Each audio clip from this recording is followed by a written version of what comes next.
और नवरात्र में दो शब्द हैं, एक नव और एक रात्रि। नव प्रतीक है नौ का, नव का अर्थ है संख्या का प्रतीक है नौ, और नौ पूर्णांक होता है। नौ की जो संख्या वो पूर्णांक है।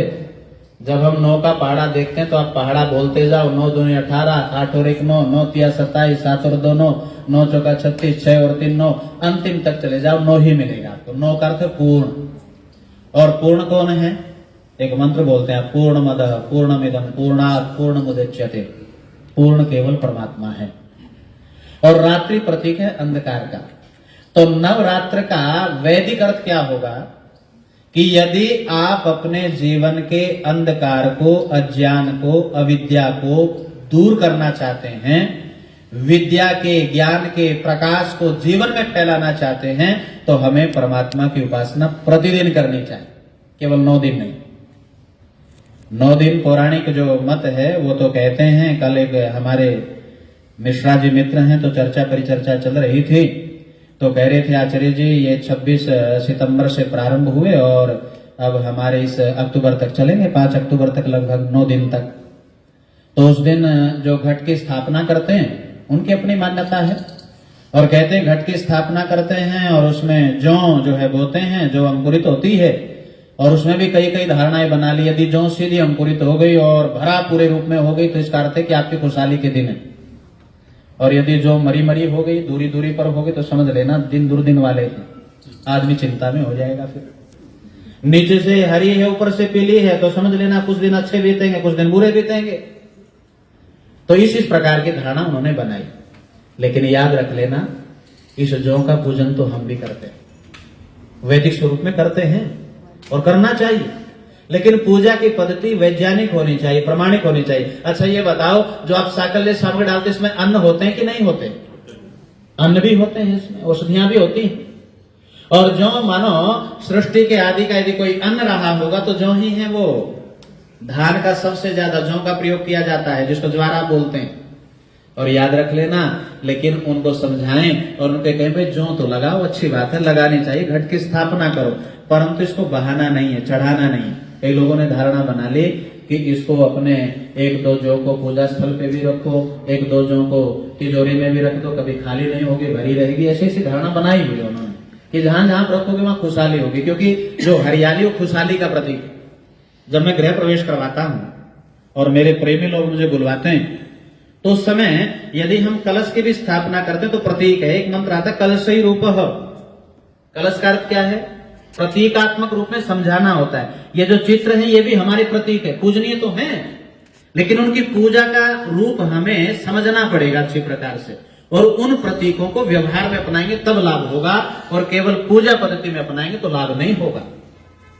तो जब हम गृह प्रवेश करवाते हैं तो आप तोरण बांधते हैं दरवाजे के सामने। क्यों बांधते हैं?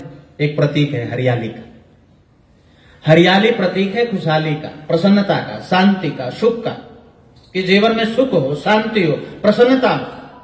तो ये जो आप जौ लगाते हैं, ज्वारा लगाते हैं, याद रख लेना, अंकुरित हुआ ज्वारा फल आने से पहले जो कच्ची अवस्था में है, जो बढ़ चुका है, यदि आप उसका सेवन करेंगे तो आयुर्वेद में कैंसर जैसे असाध्य रोगों में भी रामबाण का काम करता है। वो उसका प्रयोग ऐसे लो ना, पूजा करते सत्कार करना, उसका प्रयोग करना, उपयोग लेना, लाभान्वित करना जीवन को।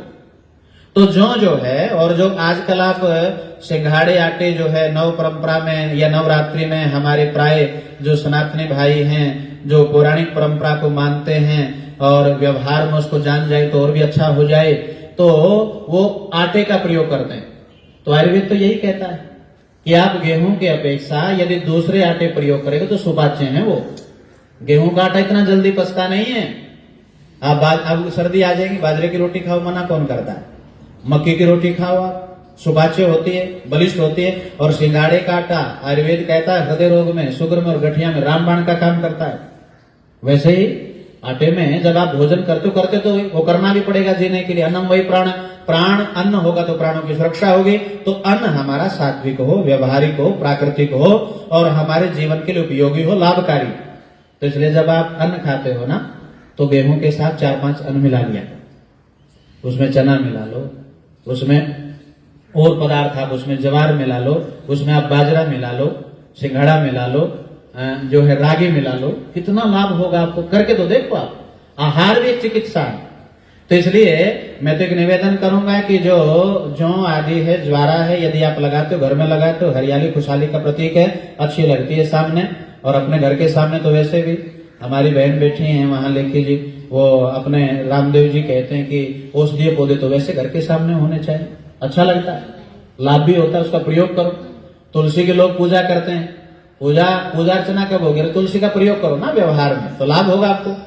चाय पीने के शौकीन हो तो 7 पत्तियां डाल लो ना उसमें, काढ़े में डाल लो, लाभ देगी आपको। आजकल तो वायरल फैला हुआ है, बहुत लाभ देगी तुलसी आपको। जब भी आप पानी गर्म करते हो, और पानी गर्म करते हो तो पहले इस समय तो आरो हो गए, पहले थोड़े थे, सारे मिनरल वाटर बन गया, सारे हमने जो खनिज तत्व थे समाप्त कर दिए।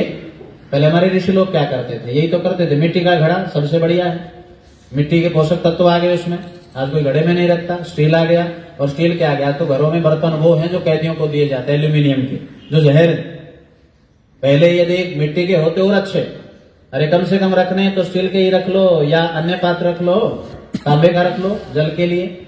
मिट्टी का घड़ा मिले तो सबसे बढ़िया, पोषक तत्व है सारे के सारे, 16 पोषक तत्व मिलेंगे आपको। और यदि उसको आपको पानी को शुद्ध करना है तो वैसे 20-30 पत्ते उसमें तुलसी के डाल दो, नीचे बैठेंगे, अच्छा काम करेंगे, शोधन का भी काम करेंगे। थोड़ी सी फिटकरी डाल दो, बिल्कुल पानी साफ हो जाएगा, आपके लिए सुपाच्य भी होगा, स्वास्थ्यवर्धक भी होगा, लाभदायक भी होगा। तो इस प्रकार से जो ज्वारा है, यदि उसका हम प्रयोग करेंगे तो लाभ तो मिलेगा स्वास्थ्य का, और उपवास करने से वो भी स्वास्थ्य का लाभ मिलेगा।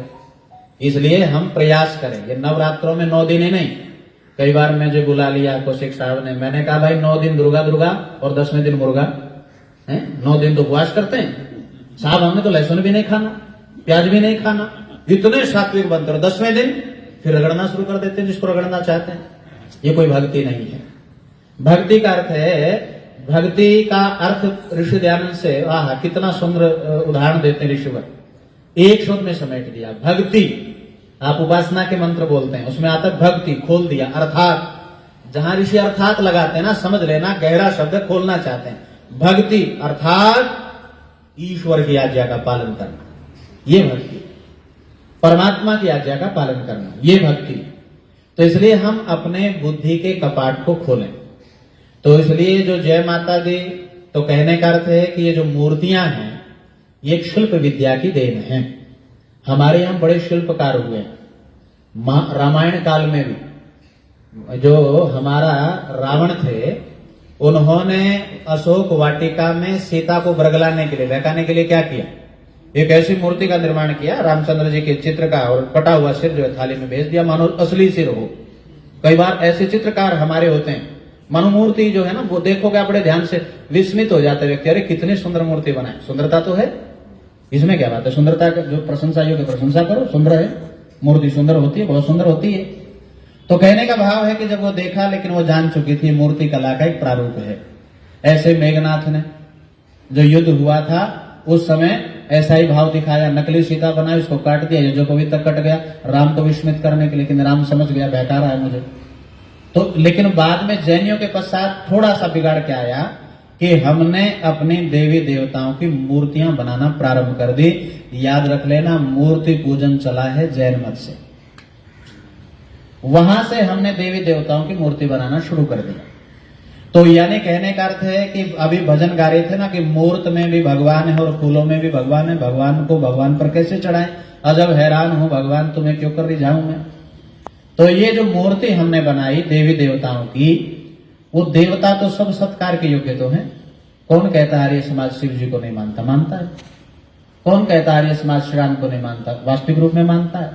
हम श्री कृष्ण को मानते हैं, शिव को मानते हैं, और हमारी विदुषी माताएं भी रही होंगी, हमारी ऋषिकाएं भी रही होंगी। हमारे कहने का भाव है कि जो प्रतीक है उस प्रतीक को जाने, और उसको जानते उसको व्यवहार में माने, तब तो भक्ति है। या केवल 9 दिन तक ही सीमित कर देना और बाद में आहार को बिगाड़ लेना, विचार को बिगाड़ लेना, व्यवहार को बिगाड़ लेना, तो ये भक्ति नहीं है, ये पाखंड है। अब एक बार मेरा भी कभी गुरुकुल में पढ़ते थे तो विचार बना कि चलो सब लोग घूमने जा रहे हैं, भ्रमण की दृष्टि तो जाना चाहिए, आप भी घूम के आया करो, पता लगता है। लोगों को देखने से, परखने से परीक्षण होता है, प्रैक्टिकल लाइफ भी जीवन जीने चाहिए। एक वो व्यवहारिक और प्रयोगात्मक दोनों उसमें परीक्षण हो जाते हैं। तो एक बार हमारा भी विचार बना, चलो भाई जम्मू में कार्यक्रम है तो कटरा में चलेंगे, घूम के आए वैष्णो देवी जी पर। और वहां पर घूमने के लिए गए तो वहां मेरे साथ मैं और आचार्य एक विशेष व्यक्ति रहे, अब नाम स्मृति से उतर गया, इन दिनों संन्यास भी उन्होंने ले लिया, वो भी साथ में। तो जब साथ साथ में बैठे, साथ में अपना जो फल थे या जो भी ड्राई फ्रूट्स थे वो रखे, क्योंकि बाहर का खाना गुरुकुलों में वर्जित रहता था। मैंने कहा ये खाएंगे और काम चलाएंगे अपना। और मेरे पूज्य गुरुदेव तो गजब की बात कहते थे, उसने कहते थे भाई दयानंद के गीत गाओ, वेद की महिमा गाओ और रोटी घर की खाओ, बाहर की खाओगे तो बिगाड़ आएगा। बहुत सुंदर बात कहते थे वो। कहते थे चने रखो साथ में, चने खा खा कर प्रचार कर लो, गुड़ खा के चने खा के। तो इस प्रकार से वो ड्राई फ्रूट्स लिए और वो वहां गए। तो वहां उस वैष्णव माता से पहले भैरव का मंदिर पड़ता है। तो हमने कहा चलो इसको भी देख लेते हैं। अब लोग जो पीछे साथ में यात्री इकट्ठे थे, क्योंकि सारे ही भक्त थे जितने जा रहे थे उस समय, तो सारा ही वातावरण भक्ति में हो जाता। आगे वाले जय माता दी, पीछे वाले जय माता दी, ऊपर वाले जय माता दी, नीचे वाले जय माता दी। और कईयों ने कहा कि आप जय माता दी क्यों नहीं बोलते? मैंने कहा हम तो जय निर्माता की बोलते हैं, जय विधाता की बोलते हैं।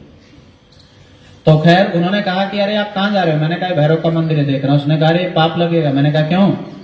उसने कहा पहले वहां जाना होता है, वैष्णो देवी। आपने गए हो कि नहीं गए हो कभी? पहले वैष्णो देवी के दर्शन करने होते, फिर भैरव के दर्शन करने होते। तो मैंने कहा नहीं, पहले भैरव के दर्शन करेंगे।